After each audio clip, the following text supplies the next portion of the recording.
Hello बच्चों, मैं सारिका। आज हम पढ़ेंगे किस तरह से आवृत्त पादपों में गुरु बीजाणु जनन होता है और किस तरह से भ्रूण कोश का निर्माण होता है। इन सब के बारे में अभी हम इस वीडियो में पढ़ेंगे। पिछले वीडियो में हमने पढ़ा था कि किस तरह से बीजांड की संरचना कैसी होती है और ओव्यूल्स के टाइप कैसे होते हैं या कितने प्रकार के होते हैं। तो सबसे पहले हम पढ़ेंगे कि गुरु बीजाणु जनन किस प्रकार से होता है। तो गुरु बीजाणु मात्र कोशिका द्वारा गुरु बीजाणु का निर्माण ही गुरु बीजाणु जनन कहलाता है।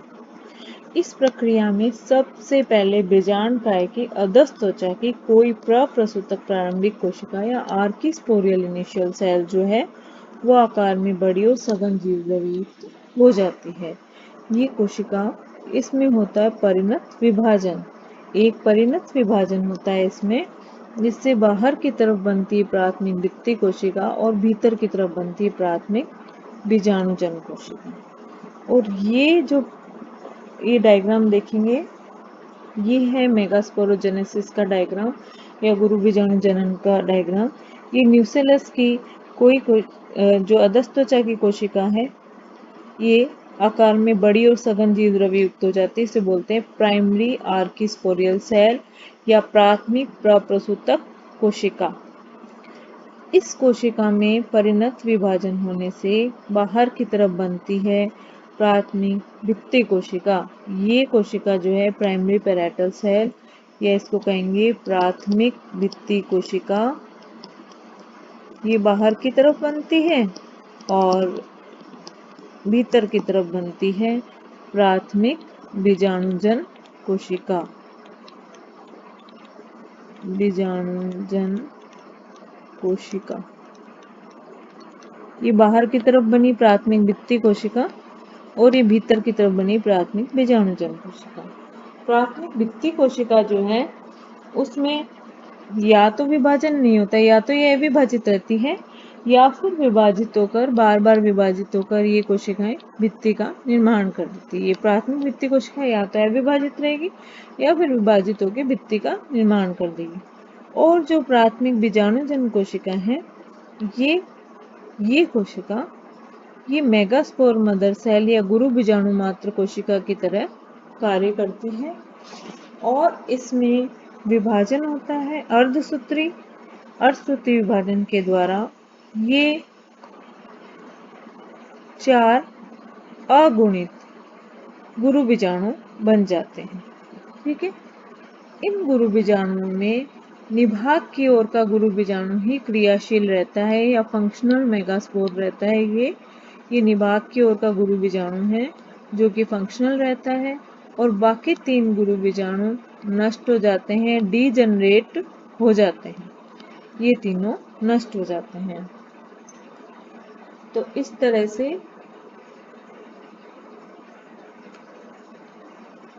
ये डायग्राम देखेंगे,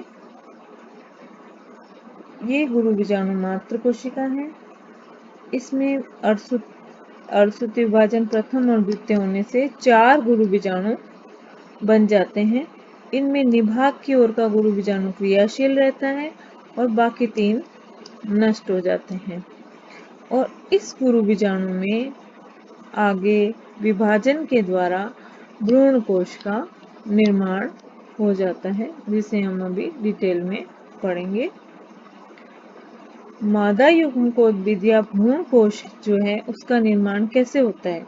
जो क्रियाशील अगुणित गुरु बीजाणु है, ये क्रियाशील अगुणित गुरु बीजाणु, बाकी 3 तो नष्ट हो गए और ये रह गया फंक्शनल। ये क्रियाशील अगुणित गुरु बीजाणु मादा युग्मकोद्भिद की प्रथम कोशिका कहलाती है। इसे कहते हैं भ्रूण कोश मात्र कोशिका या एम्ब्रियो सैक मदर सेल कहते हैं।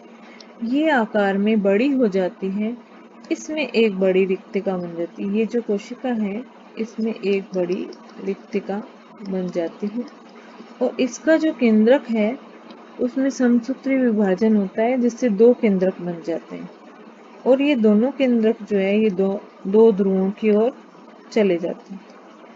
एक ये रहा केंद्रक और एक ये रहा, ये 2 ध्रुवों की ओर चले गए। और विपरीत ध्रुवों की ओर ये चले जाते हैं और 2 केंद्रकीय भ्रूणकोश बन जाता है। तो इस अवस्था में ये क्या है, 2 न्यूक्लिएट या 2 केंद्रकीय भ्रूणकोश है। ये भ्रूणकोश, ये 2 केंद्रकीय भ्रूणकोश होंगे। इस 2 केंद्रकीय भ्रूणकोश में क्या होता है, इसमें क्रमिक विभाजन हो जाता है और 8 केंद्र के भ्रूणकोश बन जाता है, जिसमें प्रत्येक ध्रुव पर 4-4 केंद्रक बन जाते हैं। इसमें विभाजन हुआ तो ये 2 केंद्र के भ्रूणकोश था, विभाजन हुआ तो 2 से 4 बन गए और ये चारों 4 केंद्रक है 2 अलग अलग ध्रुवों की ओर चले जाते हैं। ये देखते हैं, ये मेगास्पोर मदर सेल थी, इसमें अर्धसूत्रीय विभाजन हुआ था, इससे 4 मेगास्पोर बन गए थे और उसमें से जो 3 थे वो माइक्रोपाइलर या बीजांड द्वार की तरफ वाले नष्ट हो गए और एक फंक्शनल मेगास्पोर बचा, जिसमें पहला विभाजन हुआ समसूत्री तो 2 केंद्रक बन गए, दोनों 2 ध्रुवों की ओर चले गए, ये इस तरफ और ये इस तरफ। ठीक है, इसमें अगला विभाजन हुआ तो 2-2 केंद्रक बन गए दोनों ध्रुवों की ओर, टोटल 4। फिर इससे अगला विभाजन हुआ तो 4 एक तरफ और 4 एक तरफ, दोनों ध्रुवों की ओर 4-4 केंद्रक बन गए।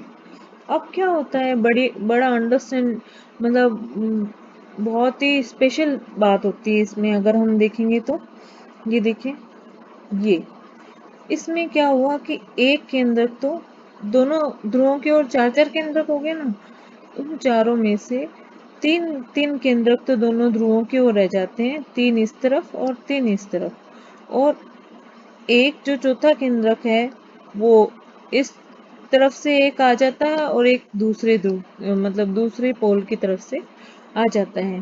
तो इस तरह से बीच में 2 केंद्रक हो जाते हैं जिन्हें पोलर न्यूक्लियाई कहते हैं और फिर एम्ब्रियो सैक का निर्माण होता है। तो एम्ब्रियो सैक किस तरह का होता है, ये एम्ब्रियो सैक, ये एम्ब्रियो सैक है और इसमें ये देखेंगे, ये 3 कोशिकाएं 1, 2 और ये 3, ये कोशिकाएं जो है ये प्रतिमुखी कोशिकाएं या एंटीपोडल सेल कहलाती हैं। ये कौन सी है, प्रतिमुखी कोशिकाएं, ये प्रतिमुखी कोशिकाएं हैं, एंटीपोडल सेल 3 सेल ये बन जाती हैं और ये देखिए, ये रही 3 सेल प्रतिमुखी कोशिकाएं। और जो दूसरा पोल है उसकी तरफ दूसरे कलर से बना लेते हैं, ये देखिए, ये एक तो एग सेल हो गई और ये 2 सिनर्जिड्स, यानी कि ये कोशिका जो बीच वाली होती है ये अंड उपकरण बनाती है, तो बीच वाली कोशिका कहलाती है अंड कोशिका और 2 जो पास की कोशिकाएं हैं वो कोशिकाएं कहलाती, एक ये वाली और एक ये वाली, ये दोनों कोशिकाएं कहलाती हैं सहायक कोशिका, सहायक कोशिका। जो मैंने पिछली वीडियो में भी आपको बताया था जब हमने बीजांड की संरचना पढ़ी थी, तो ये दोनों मिलके बनाते हैं अंड उपकरण, अंड उपकरण, ये मिलके अंड उपकरण बनाते हैं और ये 3 कोशिकाएं ये प्रतिमुखी कोशिकाएं होती है और बीच में दूसरा कलर ले लेते हैं, बीच में जो 2 सेल्स होती हैं, ये 2 सेल्स, ये सेल है, ये दोनों केंद्रक जो है ये ध्रुवीय केंद्रक कहलाते हैं या पोलर न्यूक्लियाई, ये कहलाते हैं ध्रुवीय केंद्रक या पोलर न्यूक्लियाई, जो कि मिल करके सेकेंडरी न्यूक्लियस या द्वितीयक केंद्रक बनाते हैं। तो ये संरचना होती है एम्ब्रियो सैक की। ये एक पॉलीगोनम टाइप के एम्ब्रियो सैक की संरचना है या भ्रूण कोश की संरचना है। ये हमने पढ़ लिया कि क्रियाशील गुरु बीजाणु जो मादा युग्मकोद्भिद की प्रथम कोशिका है, इसमें ये आकार में बड़ी हो जाती है, इसमें रिक्तिका बन गई, समसूत्री विभाजन हुआ, 2 केंद्रक बन गए, दोनों विपरीत ध्रुवों की ओर चले गए, ये हम देख चुके हैं। ये अपोजिट पोल की तरफ चले गए हैं, ये अपोजिट पोल की तरफ, और इसमें क्रमिक विभाजन हुआ, 4-4 केंद्रक बन गए। ये 4-4 केंद्रक जो हैं, ये रे, ये 4-4 केंद्रक, ये 4 और ये 4 दोनों ध्रुवों की ओर चले गए। फिर ये ध्रुवीय केंद्रक आपस में संयुक्त होकर 4-4 केंद्रक में से एक-एक केंद्रक मध्य में आ जाता है। ये भी हमने देख लिया कि 4-4 केंद्रक में से एक-एक केंद्रक मध्य में आ गया।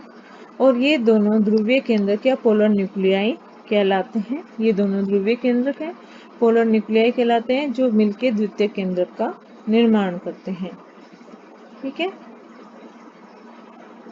बीजांड द्वार सिरे के 3 केंद्रक संयुक्त होकर अंड उपकरण बनाते हैं, जिसमें एक अंड कोशिका व 2 सहायक कोशिकाएं। ये भी हमने देखा अभी कि ये अंड कोशिका है और ये दोनों ये वाली सहायक कोशिकाएं कहलाती हैं। और निभागीय सिरे की ओर 3 प्रतिमुखी कोशिकाएं होती हैं। बीच में 2 ध्रुवीय केंद्रक है, जो बाद में मिलकर द्वितीय केंद्रक का निर्माण करते हैं। ठीक है। इस तरह से ये पॉलीगोनम टाइप का भ्रूण कोश है, जो कि 7 कोशिकीय और 8 केंद्रकीय होता है। आशा है कि ये वीडियो आपको पसंद आया होगा। इसमें हमने देख लिया कि किस तरह से मेगास्पोरोजेनेसिस होता है, किस तरह से ये भ्रूण कोश के लिए जो एक फंक्शनल मेगास्पोर सक्रिय रहता है, बाकी नष्ट हो जाते हैं। फिर किस तरह से ये फंक्शनल मेगास्पोर जो है भ्रूण कोश का निर्माण करता है। अगली वीडियो में नेक्स्ट चैप्टर पढ़ेंगे, चैप्टर नंबर 3, कि किस तरह से परागण होगा, किस तरह से निषेचन होगा, उसके बारे में पढ़ेंगे। Okay, bye.